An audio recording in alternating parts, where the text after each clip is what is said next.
Morning guys, my name is Vishal. So good morning नहीं है, good evening बोलूँगा, but आदत बन चुकी है गुड मॉर्निंग बोलने की, तो गुड इवनिंग गाइस। सो आज हम एक बाइक लेके आए हैं। सामने जो बाइक देख रहे हो फैट बॉय 114 है, सर की बाइक है, असीम सर है। एंड बहुत कुछ सीखा मैंने इन लोग भैया से। मतलब लास्ट मीटिंग के अंदर हम लोग भैया लाइट लगवाने आए थे शोरूम के ऊपर, तो लाइट लगवाते लगवाते हम लोगों ने इतनी बात की, मैंने कहा ऑनेस्ट रिव्यू बनता है, क्योंकि सर ने जो बाइक चला दी समवेयर अराउंड मेरे हिसाब से 22,000 किलोमीटर के आसपास ये चल चुकी है, जहाँ तक है 19,000 ऑलमोस्ट चल चुकी है। और ये लेटेस्ट मॉडल है 21 आई गेस 114 है। तो सर इतनी ज्यादा चला दी है? 22 में ली है मैंने। अच्छा, ये 21 मैन्युफैक्चर है, 22 में आपने ली है, तो 22 के अकॉर्डिंगली आपने समवेयर अराउंड 19,000 चला चुके हो, जो कि मेरे अकॉर्डिंग बहुत ज़्यादा है, क्योंकि मैं बहुत कम लोगों को देखता हूँ उतने चलाते हैं। बट सर के ग्रुप पे जितने भी लोग हैं सबकी बाइक अच्छी खासी चली हुई है। लक्ष्मण जी हैं, अंकित भैया हैं, सबकी बाइक अच्छी खासी चली है। तो सर क्यों ली फैट बॉय? सर क्यों ली? फैट बॉब एक्चुअली लेने तो फैट बॉय गया था। मैंने यही पहले क्वेश्चन आपसे यही पूछा था कि आप लेने फैट बॉय लेने गया फैट बॉय था, हाँ, बट बजट मिसमैच हो गया था। अच्छा, तो इसलिए बट बाइक लेनी थी, पंजाबी आदमी है, डिसाइड कर लिया तो लेना है। शाम को गाड़ी घर पे चाहिए, अच्छा, तो उस हिसाब से फिर फैट बॉय की जगह फैट बॉय बजट में आ रही थी, अच्छा। ले तो ली। ये कितने की कोट करी हुई है उस टाइम, आपको कितने की पड़ी है? ये मेरे को पड़ी 19 लाख रुपए की, all inclusive. All include 19 lakh रुपए की, लेकिन अभी की डेट में इसकी प्राइस बढ़ चुकी है। आई थिंक 23 हो गया। 23 हो गया, और कोई डिस्काउंट भी ज़्यादा कुछ खास अवेलेबल नहीं नहीं है। नहीं और आपने इसमें लोडिंग्स भी बहुत अच्छी करी। तो लोडिंग्स में जैसे देखा जाए तो आपने इसमें विंड स्क्रीन लगवाया है, आप इसमें बैकरेस्ट लगवाया है, लगेज रैक लगवाया है, ऑफकोर्स आपकी ट्रैवलिंग ज़्यादा सामान की जरूरत पड़ेगी। आपने इसमें फुटबोर्ड लगवाया है जी, और ये एंकल वाला भी लगा, नी शिफ्टर भी लगाया है जी, आपने। दो इसके अंदर लाइट लगा ली जी। यस। और क्या लगा है? और दैट्स इट, बेसिक सामान लगा है। तो बैग्स वगैरह की रिक्वायरमेंट नहीं हुई कभी, क्या बैग वगैरह लगाऊं? बैग नहीं, मेरे को रिक्वायरमेंट नहीं, बिकॉज आई हैव सम मैं जब बुलेट यूज करता था तो उसमें मेरे पीछे साइड वाले बैग्स होते हैं, वो है, तो उसका मैंने इसकी वर्जन एक ले ली। It's helping me a lot. Okay. और मेरी जितनी भी बुलेट की ट्रैवल बहुत होती अच्छी है। स्टोरी है वैसे, अगर सर बताएंगे तो मुझे कि छोटी टेस्ट राइड के बहाने सर वैष्णो देवी चले गए थे, तो वो भी बड़ी इंटरेस्टिंग स्टोरी है सर की।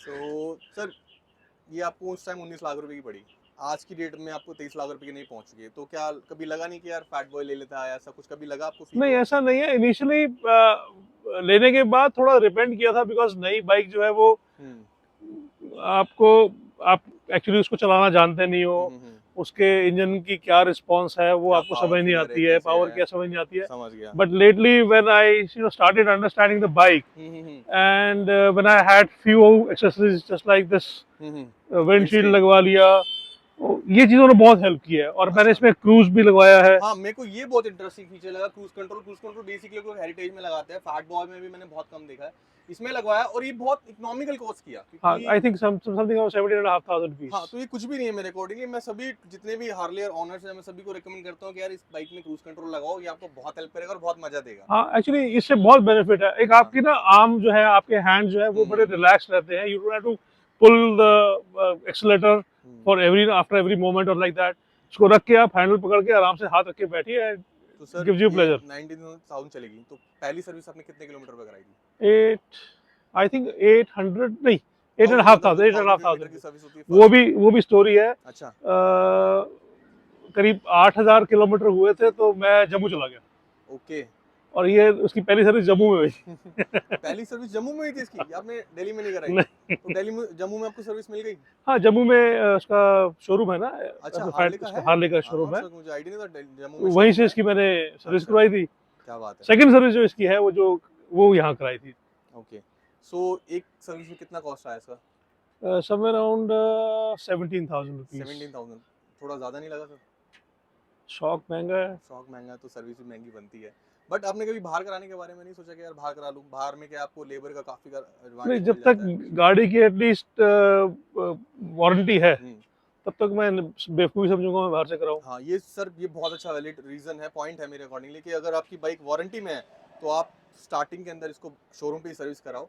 एंड हार्ले की जो शोरूम की सर्विस है बहुत अच्छी है, और इसकी ना अगर इसमें कोई फ्यूचर में कोई दिक्कत आती है तो काफी बेनिफिट्स देती है। ऑब्वियसली तो आइडिया यही है कि जब तक वारंटी है और एक्सटेंडेड वारंटी इसकी चल रही है, तब तक शोरूम। कितने की पड़ी आपको? I don't remember exactly, but I think it was 30-40,000 rupees. 30-40,000 मतलब मेरे हिसाब 30-40 हजार। हाँ, मतलब मेरे हिसाब से भी 37,000 के आसपास वो हाँ, करी अभी की डेट में। सो जिस हिसाब के अभी किलोमीटर है तो वो करानी बहुत जरूरी थी। तो अभी नेक्स्ट ट्रिप कहाँ का करके आए हो? अभी करंटली कहाँ का? अभी तो अमृतसर और वैष्णो देवी होकर आए हैं। That was last Saturday Sunday. तो और इसका कभी हैंडल बार चेंज कराने के बारे में नहीं सोचा? जो स्टॉक हैंडल बार है ना, मेरे को नाम इनिशियली पे आप आपने इसमें हैंडल बार राइजर लगवाए? नहीं, मेरे को इनिशियली बहुत डिस्कम्फर्ट हुई थी इसके साथ, हैंडल के अच्छा, साथ, मैं बिकॉज तभी मैंने आदत नहीं पूछा, थी। आदत नहीं हुआ इस हैंडल बार, ड्रैग बार हर बहुत किसी को समझ नहीं आता। बहुत डिस्कम्फर्ट हुई थी, बट हम्म जब से ये क्रूज कंट्रोल लगा है और हम्म विंडशील्ड लगी है, इससे विंड हम्म ब्लास्ट जो है बिल्कुल हम्म, खत्म हो गया हुआ है, तो मुझे इससे बढ़िया बाइक अब कोई लगती नहीं है। क्या बात। और उसके बाद कभी फैट बॉय चलाया तो अभी कभी ऐसा लगा नहीं कि यार नहीं, फैट, अगर मैं अपग्रेड करूंगा तो मैं ग्लाइड में करूंगा। ऑफ कोर्स ग्लाइड में, ग्रुप में आपकी ग्लाइड है तो आप ग्लाइड पे अपग्रेड करोगे? क्योंकि मैं सर सही बताऊं, मैं हार्ले का ना मजाक उड़ाता था, माइंड मत करना, जब मैं नहीं थी इतनी नॉलेज, क्योंकि स्पोर्ट्स का आया था, ज़्यादा एज नहीं है तो स्पोर्ट्स चलाता था, तो हार्ले वालों को मैं मजाक उड़ाता था राइड पे कि यार ये क्या है जनरेटर की रैली काइंड ऑफ ऐसा। बट जब चलाना स्टार्ट किया तो पता लगा बेवकूफ़ वो नहीं हम थे जो उसका मजाक उड़ा रहे थे। जब मैंने फर्स्ट टाइम सी ग्लेड चलाया तो मैं लव दिस मशीन, में कहा यार इस जैसी तो मशीन ही नहीं है। मैं इतना, मेरा माइंड चेंज हो गया कि मैं स्पोर्ट्स बाइक अब छोड़ चुका हूँ। मैं अब करंटली मतलब हार्ले हाँ, चला रही के मैं चलाते बहुत खुश हूँ, हैं, सी गुड। ग्लाइड सीवीओ में चला रहा हूँ करंटली, वीडियो भी मैं वही डालता हूँ, इवन टूरिंग बाइक्स का। सो आप कुछ ऐसी बात, कोई प्रोज एंड कॉन्स इस बाइक के बारे में, क्या खास बात लगती है आपको इसके बाइक के बारे में? पहले मुझे आप वो बताइए, फिर हम नेगेटिव थॉट की बात करेंगे। सबसे पहली बात यह है कि ये जो आपका प्राइड पोजीशन है, इस पे आपको हमेशा नाज होना चाहिए। आपको ये नहीं लगना चाहिए कि इसकी कोई भी चीज अगर कहीं पे खराब हो रही है या कोई ट्रबल कर रही है तो मैं उसको लिंगर ऑन करूं। Okay, it should be generally लोग करते हैं। इमीडिएटली रिप्लेस्ड और करेक्टेड इमीडिएटली, क्योंकि अ, ये आपका एक प्राइड पोजीशन है। इसके साथ जितना आप प्यार रखोगे, ये इतना आपको वापस प्यार बढ़ के देती है। समझ it agree, it it's applicable to any machine, समझ नॉट सकता जस्ट हूँ। हार्ले। ओके, बट चूंकि ये बहुत महंगी है तो इसलिए मुझे लगता है इसके बारे में ये कहना थोड़ा बहुत ज़्यादा जरूरी है। सोचना ज़रूरी है। तो ऐसी कौन कौन सी बातें जो आपको इस बाइक की अच्छी लगती है कि हाँ यार, कि आप लोगों को रेकमेंड करोगे कि आप फैट बॉब पे जाओ? क्योंकि लोग इसकी लाइट्स की वजह से शिफ्ट कर जाते हैं, जो इसकी लाइट्स है फ्रंट की, ये लोगों को इतनी पसंद आती है कि लोग बोलते हैं कि यार ये स्क्वायर लाइट हमें बहुत पसंद है। मैं फैट बॉय की लाइट से ज़्यादा लोगों की ये लाइट पसंद आती है, तो एक ये एडवांटेज मुझे लगता है, लोग बोलते हैं कि इस बाइक, गाड़ी का सबसे बड़ा जो खासियत है, जिसको एग्रेसिव स्टांस पसंद है हाँ चलाने में, हैंडल बार पसंद है, हैंडल हाँ बार की वजह से, ड्रैग, तो वो इस चीज को करेंगे। हाँ, जिनको एक रिलैक्स वो चाहिए, स्टांस चाहिए, तो वो they can go for any other bikes जो इसके टूरर के अंदर आती है। Agree. But then aggressive stance के अंदर मुझे ये बहुत अच्छी लगी गाड़ी। तो कभी आपने सोचा नहीं सर हैंडल बार चेंज करूँ, ऐसा कुछ करूँ? मैंने बताया ना, जब तक क्रूज नहीं लगा था, क्रूज कंट्रोल नहीं लगा था, तब तक मैं बहुत परेशान था इसके साथ अच्छा, कि तो भाई अभी आई कोई कैनॉट प्लान मैनेज। नहीं है आपने उसका हैंडल बार अभी चेंज इस वक्त करने फिलहाल का? कोई नहीं है। अगर मैं इसको अपग्रेड करूंगा at any point of time, it will be glide only, glide and only. it's going to be at तो least 3-4 years, अब another 3 3-4 4 years, इयर्स, 3 4 another इसका 3-4 years मतलब मेरे ये हिसाब से चल जाएगी, 70, लाख किलोमीटर चल हाँ लाख जाएगी। किलोमीटर ही क्लॉक कर जाएगी, क्योंकि सर की ट्रैवलिंग बड़ी Then I'll जोरों की gift it to रहती my है। son or somebody else. तो सर कभी सोचा नहीं कि यार रीसेल वैल्यू नहीं बचेगी कि लाख किलोमीटर चल गई तो? मैंने रीसेल के लिहाज से कभी ली भी नहीं थी ली गाड़ी। नहीं। मैंने इसको एक प्राइड पोजीशन के तौर पर लिया था और यही सोचा था कि मैं इसको खुद पर्सनली यूज करूंगा। तो सर आपने नई बाइक ली, प्रियोन के बारे में नहीं सोचा कभी? मैं प्रियोन में डील करता हूँ तो ऑफ कोर्स मैं आपको क्वेश्चन जरूर बनता है, प्रियोन के बारे में नहीं सोचा?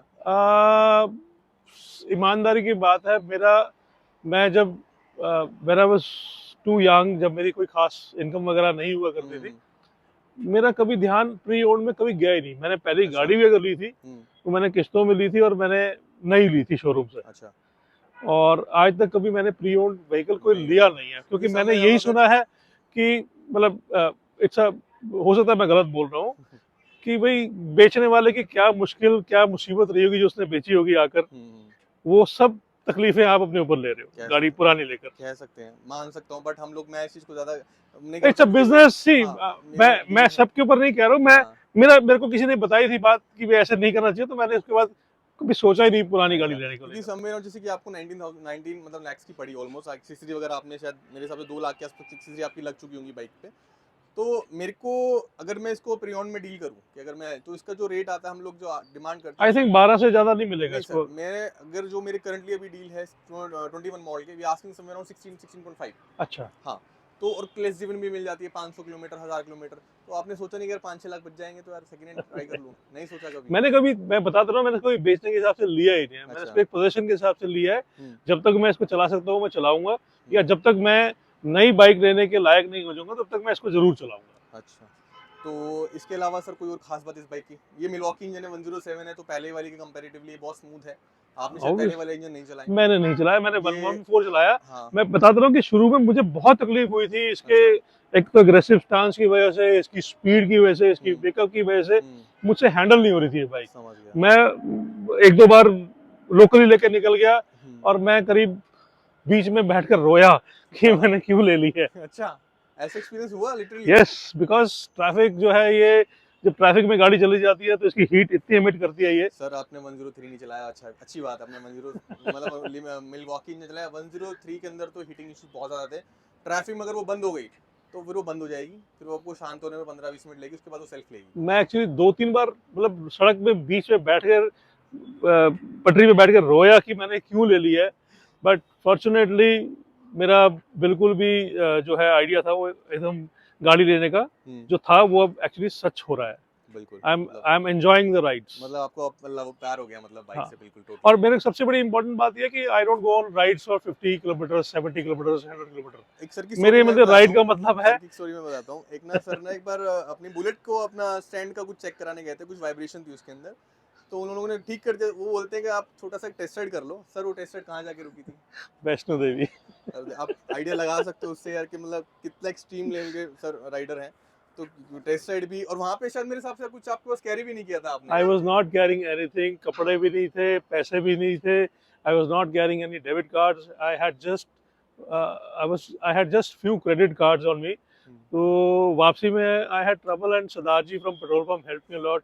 मैंने कहा I need some money. He said कि आपको कितना चाहिए कैश? मैंने कहा 2000 rupees. He swiped the card and gave me 2000 rupees there and there only. तो आप लोग उससे आइडिया लगा सकते हो कि सर किस लेवल के राइडर हैं मतलब।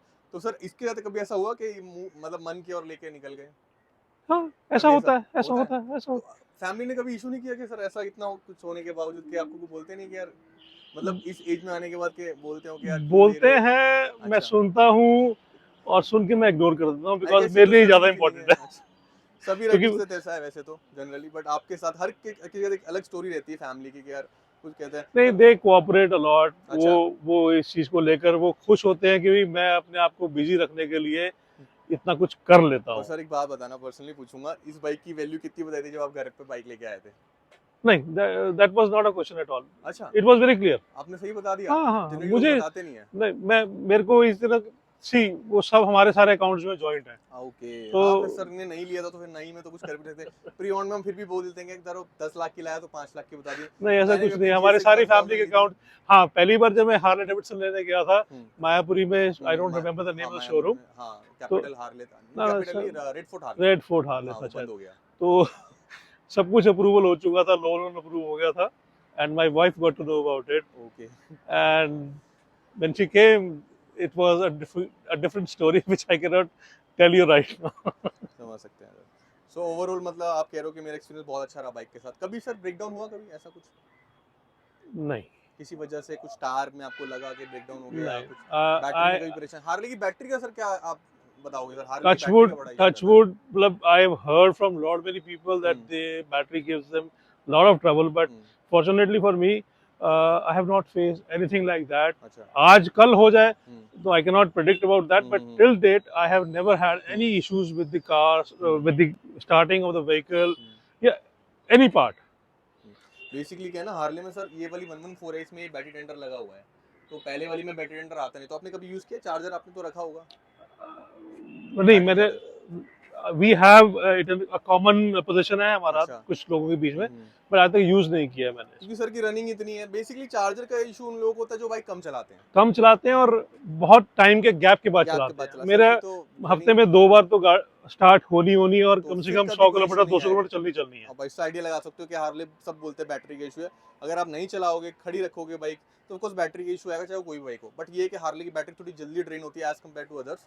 ऑब्वियसली मैंने अब ये लाइट जो है मैंने सेकंड लाइट मैंने अभी लगाई है, इससे पहले हाँ मेरे ये तो पास सर सिंगल मेरे लाइट थी सामने, ये सिर्फ। तो मेरे सामने लगवाई है आपने हाँ, लाइट्स ना। तो तो सिंगल लाइट पे चल रही आप थी। लुक देख सकते हो, तो मतलब कि लाइट की लुक कितनी खतरनाक आ रही है। अभी जब सूर्य सर लेके आया तो मैं सोचा था कि शॉट बनाऊं, बट वो मैं कैमरा ऑन नहीं था तो मैं नहीं बना पाया।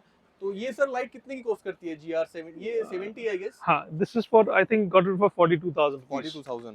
तो मेरे अकॉर्डिंग आज की डेट में वैल्यू फॉर मनी है, क्योंकि इस और प्राइस बिल्कुल पॉइंट पे बिल्कुल क्वालिटी सर्विस बिल्कुल, दे रहे हैं। ये मैं अभी 3 दिन पहले जब गया था यहाँ से, हम्म, सॉरी संडे, कल yesterday only when we go went for a ride, बहुत स्मॉग थी रास्ते में, अच्छा, and we were not able to see anything beyond 10 to 15 meters, hmm, but this light helped a lot. Sir मैं personally मैं खुद भी बोलता हूँ सभी को, अगर आप लंबा ट्रैवल कर रहे हो तो आपके अंदर बाइक के अंदर अच्छी लाइट होनी बहुत ज़रूरी है। अभी लक्ष्मण जी के साथ भी एक इंसिडेंट हुआ था फैट बॉय पे, वो लाइट अगर होती तो शायद इतनी दिक्कत नहीं होती उनको, क्योंकि वो लाइट की वजह से उनको काफ़ी इशू फेस हुआ। तो लाइट होना बहुत ज़रूरी है। लोग बोलते हैं कि अरे शो ऑफ के लिए लगाते हैं, भाई ये शो ऑफ के लिए नहीं है, ये प्रैक्टिकली बहुत हेल्प करती हैं और बहुत काम करती हैं। ये शो ऑफ वाली चीज़ें नहीं है। हाँ, अगर आप इसको लोकल में कर रहे हो तो एक अलग बात है, बट ये शो ऑफ वाली चीज़ नहीं है, ये प्रैक्टिकली यूज़ होने वाली चीज़ें हैं। Absolutely, absolutely. तो मेरे पास कोई भी ऐसी चीज नहीं लगी हुई है बाइक हाँ में सर, सब जो यूजफुल है, गैर मतलब जरूरी है। विंड स्क्रीन हो गया, लाइट्स हो गया, फुटबोर्ड बहुत जरूरी है। हम्म। आपने सर सीट चेंज कराने के बारे में नहीं सोचा? आपने नहीं खाली राइड होने का ही लगाया हुआ है नहीं, प्रोटेक्ट में, क्या मैंने सीट ब्रांड चेंज किसी और कराने के का? बारे में सोचा। मैंने ये एयर बैग ले लिया। तो इससे आपका काम चल जाता है। It helps, it helps, it helps. Okay sir, pillion तो राइड करते नहीं होंगे शायद, आप सोलो ही राइड करते होंगे, तो back nobody rest nobody nobody sits on फिर द भी आपने बैक रेस्ट लगाया हुआ है। तो और कोई एक्सेसरीज में आप कल को प्लान कर रहे हो लगाने का, एक्सेसरी में कुछ? मैं तो मैं बाइक ही करूंगा, चेंज बाइक करूंगा चेंज जब भी करोगे? करूंगा। इसमें और कुछ नहीं खर्चा करूंगा। हाँ, कुछ जरूरी चीजें आती रहेंगी तो yes, of course, whatever is और सर नेसेसिटी जब विल। आपने ये बाइक ली थी 19 लाख की आपको उस टाइम पे पड़ी थी, आज तो महंगी हो गई है, तो कोई डिस्काउंट दिया हम लोगों ने आपको उस टाइम पे? लेग गार्ड लगा दिया था मैंने, सर ये तो क्या ही बोलूं, और लेग जिसको गार्ड, इंजन गार्ड कहते हैं। हाँ इंजन, हाँ हार्ले की भाषा में इंजन गार्ड बोलते हैं, हम लोग लेग गार्ड बोलते हैं, बट हार्ले की भाषा में इसको इंजन गार्ड। एंड ये जो बैकरेस बोलते हैं हम इसको, ये बैकरेस हार्ले की भाषा में सीसी बार बोलते हैं। हाँ, अब इसको सीसी बार क्यों बोलते हैं उसका लॉजिक में तो मुझे भी नहीं पता, बट हाँ, लेकिन ये बैक, ये इसका इंजन गार्ड भी आई गेस 35,000 के आसपास कॉस्ट करता है, तो वो भी it was quite expensive when I हाँ। Got things from the first time. और मुझे पता भी था कैसे मंगानी है, कहाँ से मंगानी है, बार्गेन करनी है, नहीं करनी है। But then I, whichever thing was necessary was purchased and got fitted it in immediately. समझ गया। So thank you so much sir, बहुत अच्छा लगा आपसे मिलके, बहुत अच्छा लगा आपके साथ ओनरशिप रिव्यू करके। कोई अपनी तरफ से कोई बात, कोई आप बोलना चाहो ऑडियंस को? जो भी चीज आप ले रहे हो, चाहे वो हार्ले ले रहे हो, चाहे वो कोई सी भी बाइक ले रहे हो, कोई गाड़ी ले रहे हो, उसको एक प्राइड पोजीशन रख के चलाइए। वो आपको हमेशा लॉन्ग लाइफ में हेल्प करेगी। और सर टोटल कितने सालों का एक्सपीरियंस हो गया बाइक चलाते हो आपको? मेरा experience of riding and biking and driving, biking में होगा करीब 1.5 लाख किलोमीटर का, और ड्राइविंग में करीब 9 लाख किलोमीटर। सर सुन रहे हो आप लोग, इन 9 लाख किलोमीटर का एक्सपीरियंस बहुत मैटर करता है। और सर की एक स्टोरी है, हाँ मतलब हाँ, स्कॉर्पियो की स्टोरी है वो। सर लद्दाख गए थे, तो उस स्टोरी के बारे में मैं आपको ज़रूर बताऊंगा। सर की स्कॉर्पियो के साथ भी एक ऑनरशिप रिव्यू हम लोग कभी ना कभी करेंगे, हालांकि मैं बाइक्स में रहता हूँ, बट कार्स का भी कभी ना करेंगे, तो कि उस बाइक, उस कार का रिव्यू ना बहुत ज़रूरी है, और उस एक्सपीरियंस का रिव्यू होना बहुत ज़रूरी है, जो सर के साथ, जो सर ने मुझे पर्सनली शेयर किया। तो मैं बहुत इम्प्रेस हो गया था, मतलब सरप्राइज हो गया था, इम्प्रेस हो गया था कि यार ये हो क्या रहा है, बट उसके बारे में हम लोग कभी ना कभी ज़रूर बात करेंगे। तो thank you so much sir, bye bye, take care. जय हिंद।